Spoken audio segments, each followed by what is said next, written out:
أعوذ بالله من الشيطان الرجيم بسم الله الرحمن সবচেয়ে বেশি নির্যাতিত নিপীড়িত তার প্রাণের সেই কলেজে ঢুকতে পারে নাই ও আওয়ামী দুঃশাসনের আমলে সবচেয়ে বেশি নির্যাতিত হয়েছে, যার জন্য আমরা আজকে এখানে দাঁড়িয়েছি।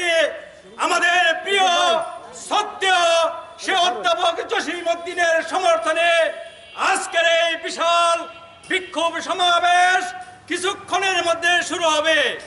আজকের এই বিক্ষোভ সমাবেশে বক্তব্য রাখবেন জুলাই যোদ্ধা থেকে শুরু করে বিভিন্ন ইউনিয়নের নেতৃবৃন্দ, ফুলবাড়িয়ার নেতৃবৃন্দ এবং আজকের এই সমাবেশে বক্তব্য রাখবেন ইসলামী ছাত্র শিবিরের প্রাক্তন নেতৃবৃন্দ। আসসালাতু ওয়াসসালামু আলা রাসূলিল কারীম, আম্মা বাদ। ঐতিহ্যবাহী ফুলবাড়িয়া উপজেলার সংগ্রামী উপস্থিতি, আসসালামু আলাইকুম ওয়া রাহমাতুল্লাহি ওয়া বারাকাতুহু। আজকে আমরা এখানে সমবেত হয়েছি একটি দাবি নিয়ে, একটি আহ্বান নিয়ে, আমাদের একটি চাওয়া, সেই চাওয়াটি জানান দেওয়ার জন্যই আজকে এখানে আমরা সমবেত হয়েছি। সংগ্রামী জনতা, ফুলবাড়িয়ার সংগ্রামী জনগণ, আপনারা জানেন অধ্যাপক জসিম উদ্দিন শুধু একটি নাম না, এটা ইতিহাস, একটা গর্ব, একটা গৌরব, একটা রত্ন। ফুলবাড়িয়ার সর্বস্তরের মানুষ দলমত নির্বিশেষে সবাই আপনারা জানেন অধ্যাপক জসিম উদ্দিন তিনি আমাদের এই ইসলামী আন্দোলন বাংলাদেশ জামাত ইসলামীর উনি একজন শীর্ষস্থানীয় নেতা। তিনি মজলিসে শুরার সদস্য, কেন্দ্রীয় মজলিসে শুরার সদস্য। তিনি দীর্ঘদিন ময়মনসিংহ জেলার জামাতের আমিরের দায়িত্ব পালন করেছেন। বিশ্ববিদ্যালয় থেকে তাকে বলে দেওয়া হয়েছিল যে আপনি ময়মনসিংহের ইসলামী ছাত্র শিবিরের দায়িত্ব পালন করবেন। তিনি সরকারি চাকরি করতে পারতেন, তিনি পিসিএস ক্যাডার হতে পারতেন, কিন্তু তিনি কুরবানি করেছেন, ত্যাগ স্বীকার করেছেন, তিনি ময়মনসিংহ জেলার হাল ধরেছেন।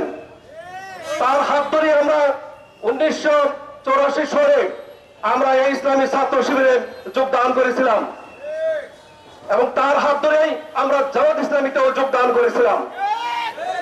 কিন্তু দুঃখজনক হলেও সত্য যে আমাদের কেন্দ্রকে, আমাদের সেন্টারকে, আমাদের সেন্টারের যারা আছেন, দায়িত্বে আছেন, তাদেরকে আমরা বুঝাইতে পারতেছি না। কেন বুঝাইতে পারতেছি না সেটা আমি এখনো বোধগম্য না।